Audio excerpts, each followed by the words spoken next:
계속해서 우리 요한복음 7장 묵상하고 있습니다.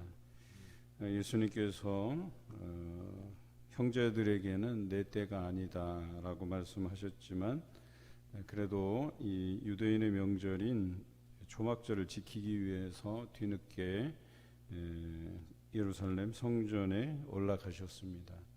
그런데 그곳에서 성전에서 가르치시는 일들로 인해서 이제 화제거리가 되지요.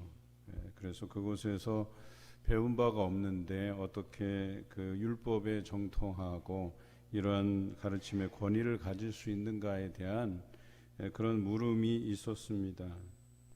그런데 예수님께서 아주 당연한 말씀을 하시죠. 하나님께서 나를 보내셨고 또 그 보내신 이의 그 가르침이라고 말씀해 주시는 것입니다. 이 교훈이 다른 데서 나지 않았고 뭐 어디서 배워서 난 것이 아니고 이 교훈은 나를 보내신 바로 하나님의 것이다, 이렇게 표현하고 있는 것이죠.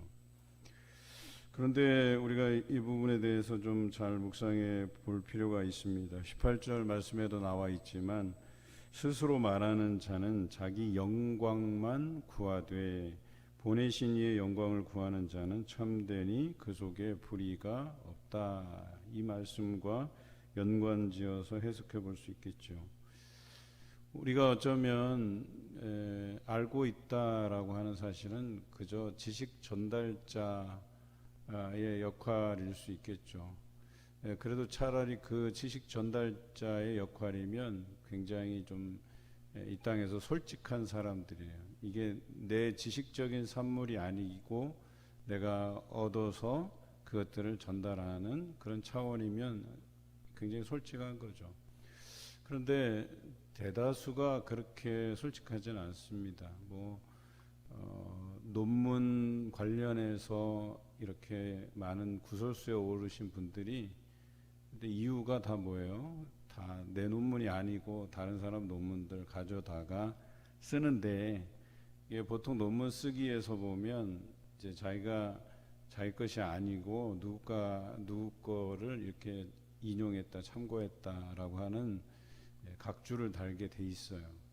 그런데 이제 그런 걸 잘 안 단다라고 하는 거죠. 마치 자기가 생각해서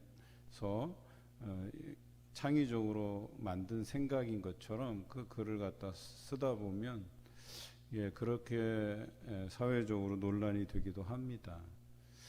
그런데 중요한 것은 사람들이 자기 것으로 이렇게 착각하고 그것들을 자기 영광을 구하는 데 사용한다는 거죠. 사실은 자기 것도 아니면서 자기 영광을 구하는 데 사용해요. 사실은 자기 주장, 자기 생각, 그걸 가지고 독특하게 설명을 해도 결과적으로는 자기 영광을 구하는 것밖에 안 된다라고 하는 거예요. 차라리 이 세상에서 그렇게 살 거라면 솔직해져서 이것이 이 지적 산물이 내 것이 아닌 것을 가지고 내가 그저 지식 전달자의 역할만 한다, 이러면 참 좋은데, 제가 잘 아는 장경철 교수님이 자기가 항상 그래요. 그분은 이렇게 특히 기독교 강연에 자주 등장하세요. 그래서 대학생들 집회할 때 자주 오시는 분이신데, 이분이 항상 그런 얘기를 합니다. 자기는 지식 전달자일 뿐이다. 자기는 책을 많이 읽고 거기에 유익한 것들을 가지고 여러분들께 전달을 합니다. 이렇게 솔직하게 얘기를 해요. 들어보면 얼마나 유식한지 몰라요. 유식한 거는 둘째치고 신앙적인 깊이도 있어요. 그러니까 책을 한번 보면 거기에 대한 깊은 묵상이 있다는 거죠. 그리고 제대로 알고 정확히 전달하시는 분이세요. 저도 이렇게 보면서 좀 부럽다는 생각을 가지지만, 그래 봐야 우리 이 땅에서 살아가는 우리는요, 석사 과정을 했든 박사 과정을 했든 별로 중요하지 않아요. 다 어떤 지적 산물들을 우리가 그냥 이용해서 전달하는 그런 수준밖에 안 되는 거예요. 그런데 하나님의 말씀은 다르다는 거예요. 하나님의 말씀은 그저 우리가 읽고 어떤 사람들이 어떤 지적 산물로 만들 수가 없다라고 얘기하는 거예요.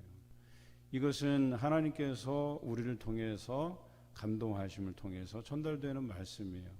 이 말씀이 하나님께로부터 왔다라고 하는 이 어떤 영적인 근거들을 가지고 우리가 듣는 거거든요. 또 저도 그런 하나님께서 주신 감동함을 가지고 전하는 것이거든요. 그런데 오늘 예수님께서 말씀하시죠. 이 교훈이 어디서 왔는가? 하나님에게서부터 왔다는 거예요. 나를 보내신 이로부터 왔고 이것은 나의 영광을 구하는 것이 아니고 보내신 이의 영광을 구하는 것이다 라고 분명히 이야기하고 있어요. 이 차원에서 말씀드리자면 하나님의 말씀을 듣는 우리의 삶은 어떠해야 되는가에 대한 답이 나와 있어요. 내 중심적으로 살면 안 된다는 거죠. 내 욕심 채우기 위해서 살면 안 된다는 거죠. 하나님의 말씀을 들은 자가 보내신 이의 들려주신 이의 그 뜻을 따라 행하고 살아가는 것, 여러분 당연한 것 아니겠어요? 그런데 그렇게 살지 못한다고 했을 때는요, 말씀을 들은 것이 헛된 것이죠. 들려주신 이가 잘못 들려주신 것이 아니고 우리가 자기 영광을 위해서 잘못 사용되는 오용된 사례라고 얘기할 수 있겠죠. 우리가 사순절 예수님과의 동행을 시작한 이유는 바로 그것이에요. 하나님의 때를 맞춰 살 뿐만 아니라 하나님께서 들려주시는 그 음성, 그 말씀 그대로 우리가 살아갈 것에 대해서 하나님께서 제시해 주신 그 방향을 향해서 예수님과 동행하면서 살아가는 그 연습을 하는 것이거든요. 오늘 예수님의 그 교훈의 말씀도 그 사람들이 권위 있다고 생각하고 어찌 배우지 않은 사람이 굉장히 배운 자기네들보다 학력과 이력과 혈연과 지연과 출신을 따지는 그들에게 그것이 아주 미천할 정도의 거리 있는 가르침이었다라고 하는 것이죠. 얼마나 대단한 이 통쾌한 예수 그리스도의 말씀이신가요? 여러분, 이런 거예요. 이 말씀에 대한 권위, 그 가르침에 대한 권위가 그 가르치는 사람의 뭐 출신이나 이런 거에 상관없이 보내신 이에 가르쳐 주신, 들려주신 그 하나님의 그 뜻대로 선포된다고 한다면 누구보다도 그 가르침이 권위 있는 가르침이고 선포되는 말씀이 권위 있는 말씀이 되는 것이겠죠. 그런데 듣는 이가 그것을 우리의 목적, 우리의 영광을 드러내는 데 사용한다고 하면 이게 잘못된 사례라고 이야기하는 겁니다. 그러면서 율법에 대한 부분들을 지적하시죠. 예수님이 공격당하는 이유를 알았거든요. 안식일에는 아무것도 하지 말라고 하는 모세의 그 율법을 그들이 잘 지킨다고 하면서 안식일에 병자도 고치지 말 것과 곡식 추수하는 행위조차도 못하게 하는 그들의 그 모순에 대해서 예수님께서 지적하십니다. 율법에 보면 난지 8일 만에 할례를 행하게 돼 있어요.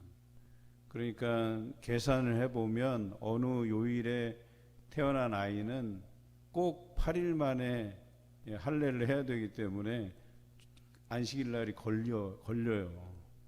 그러니까 안식일에 걸리는 사람은 안식일에 할례를 행할 수밖에 없는 구조예요. 예수님께서는 그것을 정확하게 짚어내셨어요. 너희가 모세의 율법에 기록된 대로 안식일을 거룩히 지키라고 하는 것이 너희의 그런 기준이라고 한다면, 아무것도 하지 말아야 된다면 할례도 행하면 안 되는 것이라고 이야기한 거예요. 그런데 너희가 할례를 행하는 것은 그 할례가 가져다 주는 유익이 있기 때문에 안식일에 너희가 행하는 것이 아니냐라고 물으신 거예요. 너무나도 통쾌하지 않습니까? 그들의 어떤 공격에 대해서 예수님께서 정확하게 짚고 있어요. 병자를 고치는 일, 또 누군가 굶주린 이들을 위해서 먹을 것을 채우는 일, 채워주는 일, 여러분 이런 것들이 안식일에 한다고 해서 그것이 하나님에게 심판받을 일이냐? 아니라는 거예요. 생명을 살리는 일이기 때문에 그것이 안식일날 행해졌더라도 안식일을 범하는 것이 아니라는 취지에서 예수님께서 말씀하신 것이죠. 이렇듯 그들이 율법을 안다고 자부했던 선생이고 그럼에도 불구하고 권위 있는 가르침도 없고 사람을 위한 배려도 없고 즉 생명에 대한 그런 배려도 없고 제대로 아는 게 없는 거예요, 한마디로. 그런데 예수님께서 보내신 이의 그 뜻대로 말씀하시니까 어때요? 이들의 모순점을 정확하게 지적하고 우리가 말씀을 묵상해 갈 때 이것이 안식일의 참된 의미이구나라고 하는 것을 우리가 알 수 있는 것 아니겠습니까? 과거에 우리 부모님 세대는요, 이 안식일을 잘못 배운 거죠. 이제 구약의 개념에서만 너무 엄격한 잣대를 들이대고 이걸 지키다 보니까 막 음식의 규례들도 막 이렇게 발 모양에 대해서 또 되새김질 하지 않는 짐승들에 대해서 뭐 그런 것들 먹으면 안 된다부터 시작해서 심지어는 안식일 날 돈을 써도 안 되기 때문에 가게에서 뭘 사 먹거나 하는 것도 안 된다. 그렇게 우리가 배워왔었어요, 사실. 그런데 이게 얼마나 우리가 성경에 대해서 무지했냐라고 하는 겁니다. 그러니까 이 말씀을 주신 이의 본뜻이 무엇인지를 우리가 고민하고 또 성경 전체의 개관해서 그 전체적인 흐름에서 위배되지 않게 이걸 해석을 해야 되는 것이거든요. 그리고 이미 폐하여진 것들에 대하여서는 물론 폐하여졌다는 표현이 맞지 않을 수 있겠죠. 예수 그리스도께서 이 땅에 오셔서 온전한 것으로 바꿔놓으신 거잖아요. 그래서 과거에 지켰던 것이 아닌 이제는 그런 음식의 규례에서도 우리가 자유롭고 심지어는 우상에게 드린 제물에 대한 부분도 자유롭잖아요. 그런데 믿음이 연약한 자들을 위해서 그들이 실족할까봐 삼가라고만 이야기하는 거죠. 많은 부분에서 이런 자유함을 허락하시고 심지어는 유대인들이 강조했던 율법과 할례로서 구원 얻는 것이 아니다라고 예루살렘 공의회에서 결정하기까지 여러분 이게 오랜 시간이 아니에요. 예수님께서 이 땅에 오시고 안식일의 참된 의미를 우리에게 베풀어 주시고 또 구원의 참된 방법이 무엇인가 오직 의인은 믿음으로 말미암아 살리라 할 것이라고 하는 이 논리를 우리에게 가르쳐 주신 것이죠. 이것이 보내신 이의 뜻이라고 얘기한 거예요. 자, 어때요? 지금까지 구약의 지중에서 번제를 통해서 또는 속죄제, 속건제를 통해서 자신의 죄를 용서받는 그 거대한 틀, 그리고 그 거대한 틀에서 이익을 취하였던 대제사장 그룹들, 제사장 그룹들, 종교 지도자들, 거기에 카르텔로 엮여져서 자신의 이익을 로마와 함께 양분했던 이 엄청난 짓거리를 한 사람들을 들러 엎으시고 또 새로운 구원의 길을, 새 언약을 우리에게 허락해 주신 것 아니겠습니까? 그런데 놀라운 것은 이런 구조에서 손해를 보는 사람이 생기는 거죠. 특히 유대인들 중에. 그러니까 이 사람들이 예수를 잡아 죽이려고 하는 거예요. 여러분 이 거대한 어찌 보면 당연한 수순이기도 하고 예수님께서 십자가에 죽으시기 위한, 그런데 다른 측면에서 또 바라보면 거대한 음모라고 할 수 있는 거죠. 예수를 죽이기 위한. 사람이 이렇게 악해요. 예수님의 그 가르침이 뭐 군중을 소란케 하고 사람들을 동원해서 뭔가 나라를 전복시키려 하고 그런 것도 아닌데, 이 성경의 참된 의미, 또 율법은 율법 그대로의 죄를 깨닫게 하는 몽학 선생의 역할임을 정확하게 우리에게 알려주셨음에도 불구하고 왜 예수 그리스도를 죽이려 했을까라고 하는 거예요. 사람의 본심이에요, 그게 사실은. 앞에서 18절에 우리가 묵상했듯이 자기 영광을 구하는 거예요. 내가 내 잘난 맛에 사는 거예요. 내가 이 그룹의 핵심적이고 중심 역할을 해보고 싶은, 내가 뭔가 좀 이끌어가고 그런 욕심이 있는 거죠. 그런데 성경에 어딜 봐도 그렇게 자기 영광을 구하는 것이 옳다라고 말하지 않습니다. 우리는 그저 하나님의 때를 살아가고 하나님께서 우리에게 요구하시고 들려주시는 그 음성에 대해서, 말씀에 대해서 실천하고 믿음으로 살아가는 것이 중요하다라고 하는 것이죠. 25절부터 26절까지는 예수님을 잡고자 했지만 그들이 예수님에게 도달할 수가 없음을 기록하고 있어요. 예수님의 때가 아니라고 말씀하셨잖아요. 아직은 붙잡혀서 죽을 때가 아니라는 거예요. 그런데 대제사장과 바리새인들이 이 이야기를 알고 아랫사람들을 보내서 이제 잡으려고 합니다. 그런데 너희가 나를 찾아도 만나지 못할 터이요 나 있는 곳에 오지도 못하리니 라고 말씀하세요. 그때야 유대인들이 그 말씀을 듣고 나서 서로 묻되 이 사람이 어디로 가기에 우리가 그를 만나지 못하리요 헬라인 중에 흩어져 사는 자들에게로 가서 헬라인을 가르칠 터인가, 이렇게 이야기하고 있어요. 물론 여기서 말하는 건 두 가지예요. 이제 하나님의 때가 아직 이르지 아니하였다라고 하는 표현과 또 예수님께서 이 땅에 오셔서 또 돌아갈 곳이 있다고 얘기하는 것은 그저 유대인들이 잡으려고 하니까 그 위험을 피하기 위해서 디아스포라, 흩어져 있는 유대인들이 있는 그런 헬라 지역 땅, 뭐 수리아라든지 길리기아라든지 아니면 갈라디아 지역, 아니면 저쪽 뭐 헬라 지역 다른 데로 도망가는 것은 아닐까라고, 거기서 또 헬라인들을 가르치는 건 아닐까, 이렇게 예상을 했지만 예수님께서 말씀하신 건 그게 아니에요. 자기가 죽고 부활한 후에 승천하실 것에 대한 이야기를 하신 거란 말이에요. 암시적으로.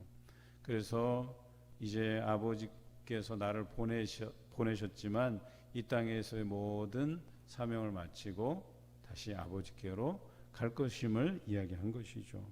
이처럼 어리석은 사람들이었었어요. 이 사람들은 이 말씀을 영적인 것으로 받아들이지 못했다라고 하는 것이죠. 여러분, 우리가 살아가면서 우리가 말씀을 통해서 보고 배우지만 또 하나님께서 들려주신 음성을 통해서 우리가 말씀을 묵상하지만 여러분, 그것이 다가 아니에요. 우리는 가끔씩 그저 이 안에서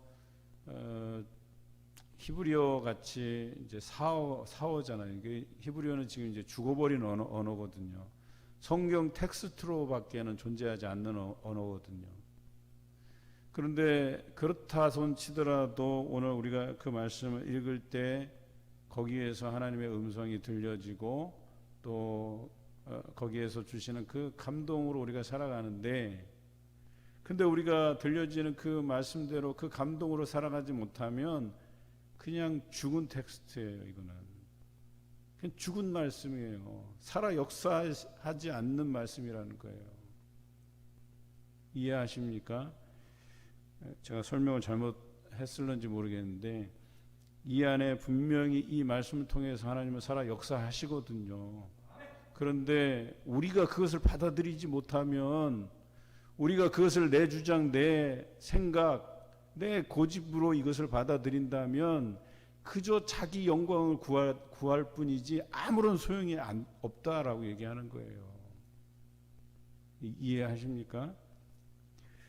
우리는 이 말씀이 그저 그냥 문장으로 남겨진 그냥 오랫동안 캐캐 묵은 그런 우리가 소장하고 있는 한 켠에 쌓아놓은 일기장 같은 그런 말씀으로 대해서는 안 된다라고 얘기하는 거예요. 이것이 우리가 살아가는 일상의 교훈이며 내가 살아가는 삶의 철학이고 방향이고 실제적인 행동이고 강령이고 이래야 된다라고 얘기하는 것이죠. 오늘 말씀을 통해서 여러분에게 예수님께서 말씀하신 것처럼 보내신 이의 교훈, 보내신 이의 영광을 위해서 살아가는 여러분 되시길 주님의 이름으로 기원합니다.